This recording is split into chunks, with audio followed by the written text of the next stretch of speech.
Hi, you all. I am sitting outside. I am at the park. It's a pretty day, and it's so pretty. And I'm very surprised that I have this area all to myself.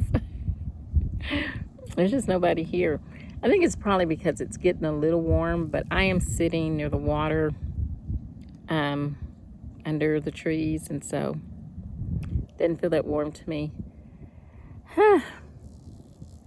Dealing with the ton, which I seem like I'm always dealing with a lot of things, and I don't like it. I don't like it at all. However, it is what it is.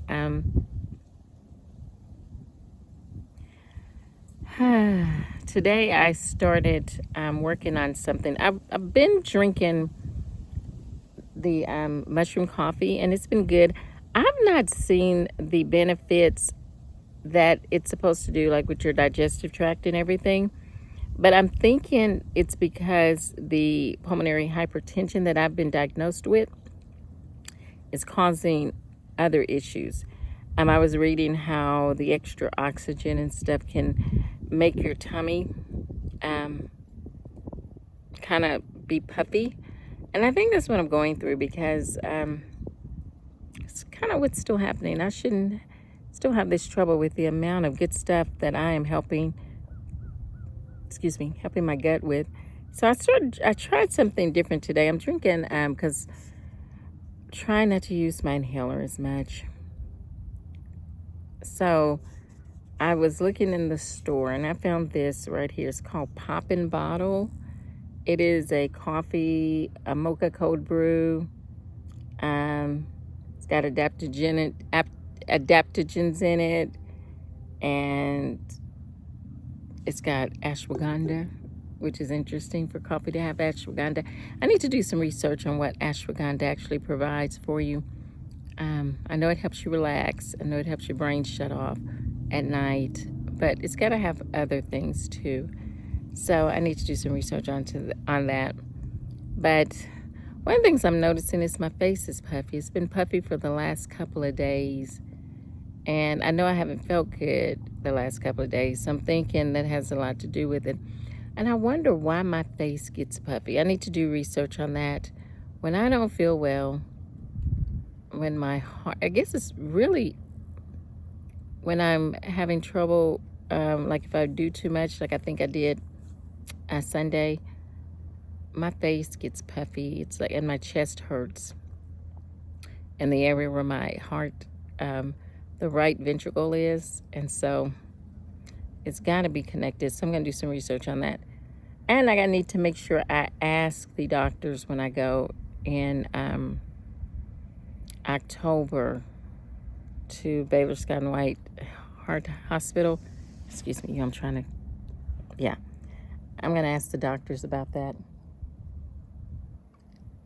I'm sitting here and I hear planes, but I can't see planes. And I think my favorite place to be, like when I am able to buy a house, is going to be by the lake where planes near an airport where I can see planes going in for landing. I know that might be a little loud, but maybe I can, I don't know how that would work. Anyway, so that is, and I'm not talking like a small airport, I'm talking like a big airport. Like one that gets international flights. I want to see those big international flight planes going in. I just got bit by an ant. Hold on. Ouch.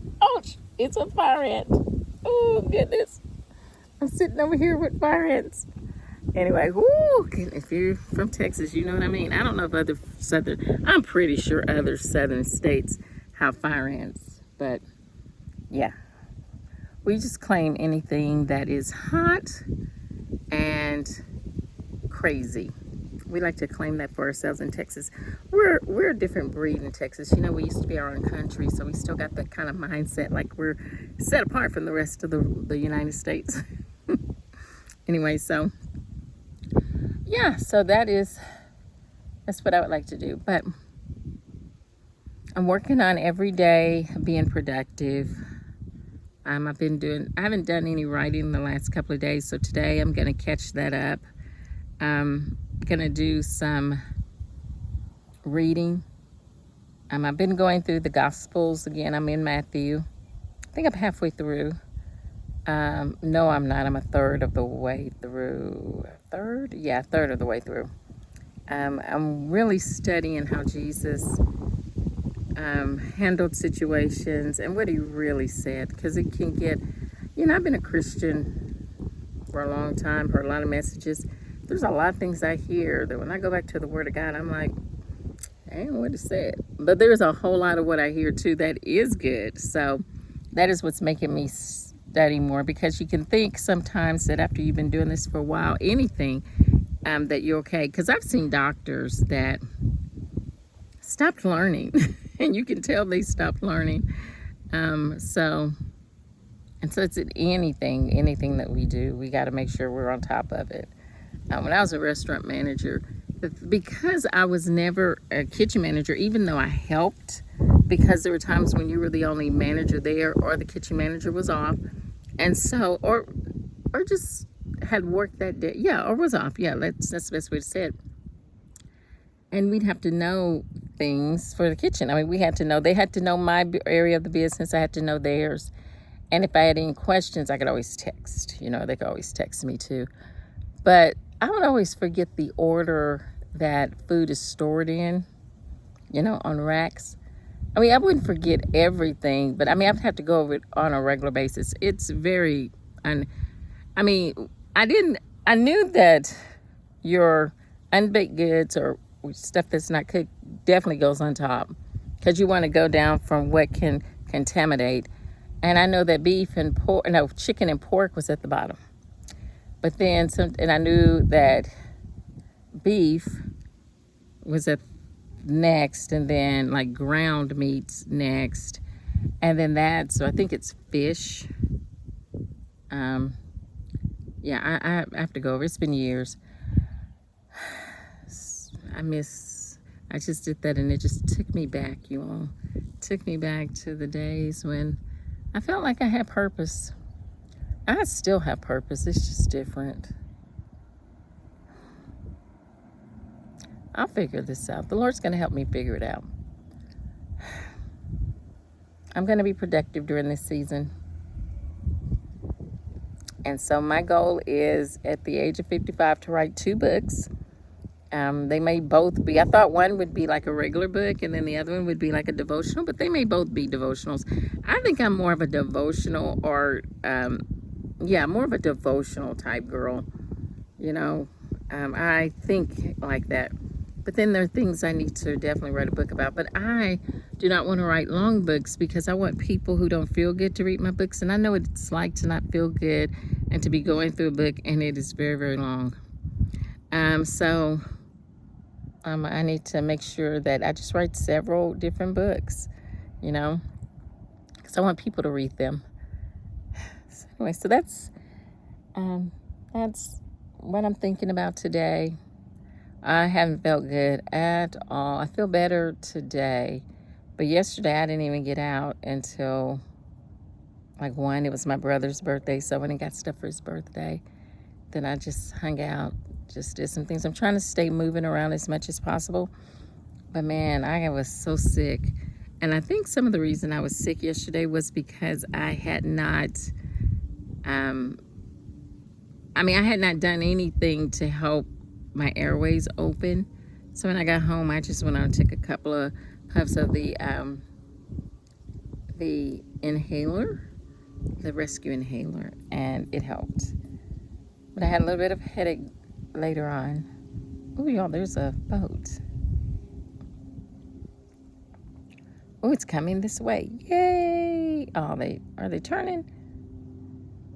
No, they're coming this way. Yay! Anyway, I got to tell you all my story, and then I'm gonna go. But one time I taken the kids to the lake, because when I was a single mom,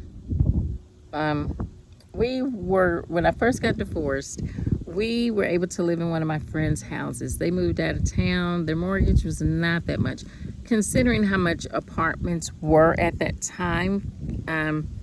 their mortgage was a lot lower, and they lived in a nice 3-bedroom home. It had an extra living room called a den, dining room, washer and dryer connections, 2 baths, and then it had a nice deck in the backyard. And it seemed like that would have been way more than I could afford at that time, because at that time I was working as a server. Because when I first got divorced, I worked for the city of Waco, but it was just too much ridiculousness. And working 9 to 5 got in the way of me being able to be with the children. So I knew I couldn't do that type of job. So I tried different other jobs like that. But, so I started working as a server, and so I could take the kids to school, pick them up, and we still have plenty of day left. But there wasn't a whole lot of money. I mean, I was working lunches too, and occasionally I would pick up an evening or dinner or dinner shift. So the money I was probably making on a slow week, it was $300. On a good week, it was $500, but you just never knew. So to have that house that at that time I think it was like only $400 a month, and their mortgage was cheaper than that. So I was living in their house for a little bit, and I didn't have a whole lot of money, and so I would go to the lake. We were in fact, it was not that far from where I am now, but we lived in a pretty nice neighborhood, not that far from the lake. And so I was taking the kids there, and we would blow bubbles, and I would get little snacks, and we just hang out for several hours. Picking up seashells was one of our favorites. We go home and wash them and everything, and we just relax and bring sandwiches and like I said, snacks and stuff. So, but I was at the lake, and I had braids. They were curly braids, and my kids started, and I had my favorite, like, it was a light orange colored top, and my kids started screaming, oh my gosh, mommy, something's on you, there's a big bug, and it was crawling up my back. I'm like, what? Get it. They said, no, we're scared. And Jordan was like, I think the kids were 8, 6, and 4. And so these people in a boat heard them screaming. It was a couple of boats, and they came and said, are you okay? I said, yeah, I'm okay. And I had on a bra underneath it, but I had on one of those bras that looked like it could have been a bikini top as far as the colors and stuff. So I yanked my shirt off, you all, and threw that shirt down to the ground. And I just, shook off and walked to the car with my bra on, pretending it was a bikini top. And I called my friend, and I asked her if she could meet me at her house, to give me a shirt. And she was moving, and she forgot. So I'm sitting out there, trying to get their attention. I'm sitting here in a bra. And so she finally saw me and came out and brought me a shirt. And that's my story. That is kind of funny. One of the things I used to do too was when the kids were little, I used to, we would go to the lake and do stuff when I didn't have money, but they didn't know I didn't have money. They just thought it was a lake day. And I would spend the better portion of the morning or day there till it got too hot. And then they'd be tired when they got home. But we would, there might be some people coming to the frame, y'all. But we would blow bubbles, and I wrote this little poem: bubbles, bubbles all around, perfect circles floating down. And they thought it was the best thing ever. Anyway, and they still quote that sometimes when we're blowing bubbles, especially with the grandkids. Bubbles, bubbles all around, perfect circles floating down. Anyway, well, that is all, you all. Just wanted to check in for the week. Hope you're having a great day. I hope me continuing encourages you to continue. Until next time, you all, have courage in trouble. Have courage in pain. Everything we do to move forward is not done in vain. Bye.